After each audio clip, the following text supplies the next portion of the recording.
lấy cái chỉ dùng nè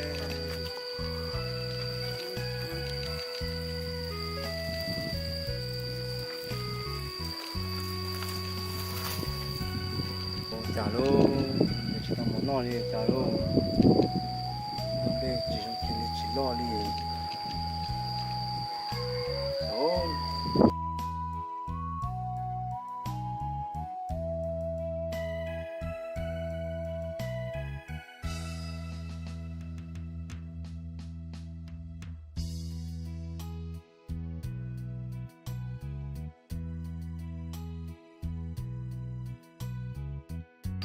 ô dạ em đã no là đang ăn cú cho có cú đâu về cú à bị no nè giờ mà em đã no nữa nè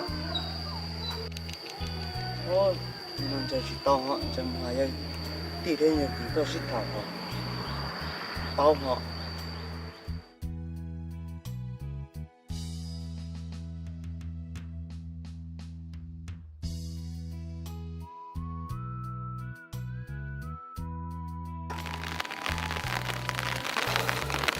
Bây giờ nó ra từ kia ra.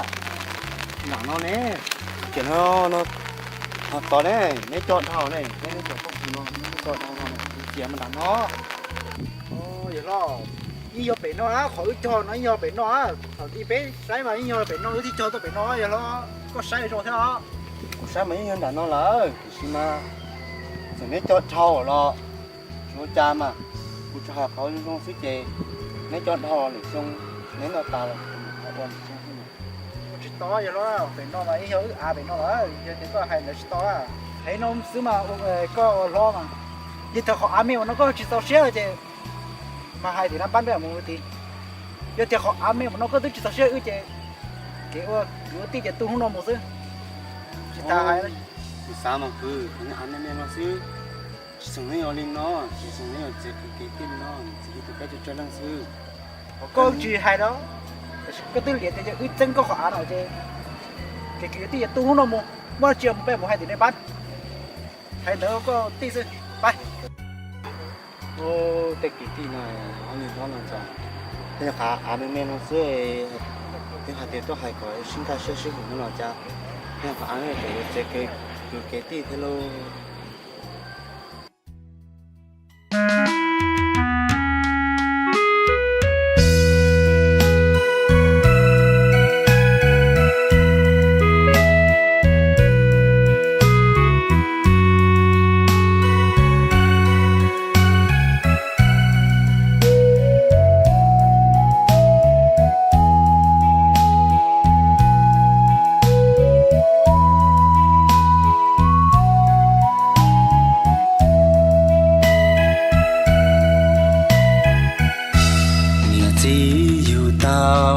bé ở bé tu,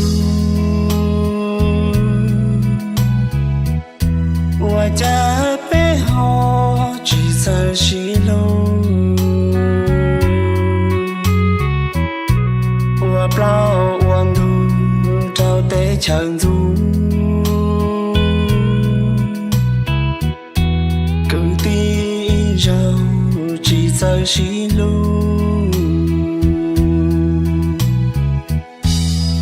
Chỉ dù tao chờ cứ chờ tin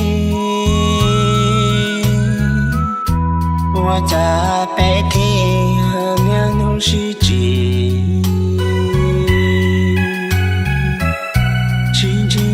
ra kể chỉ sĩ hữu lý cứ tí rau tu sẽ tư dự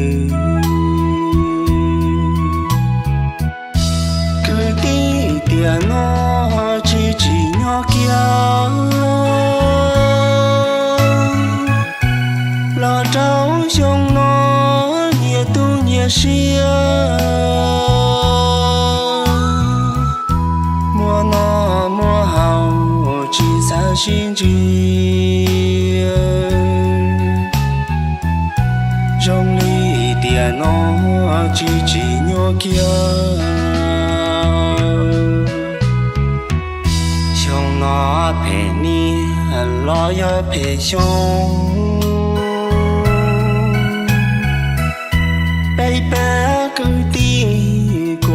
thiệp bông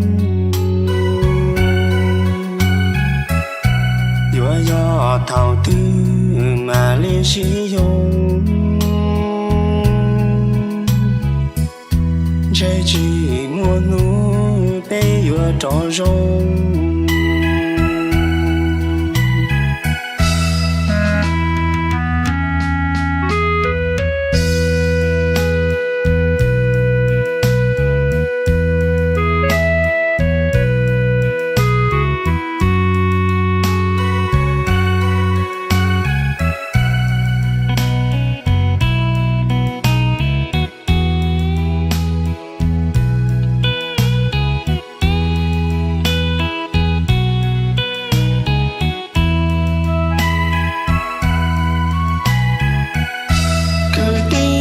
tia ngó chỉ nhỏ kia lo trâu trong nó nhẹ tu nhẹ xia mua nó mua hậu chỉ xa xin chi trong ly tia nó chỉ nhỏ kia nó phê ni lo yo phê xong baby cứ đi qua mùa thiệp bông yo yo thảo tư mà lên sử dụng trái chỉ mua nụ bê yo trò rông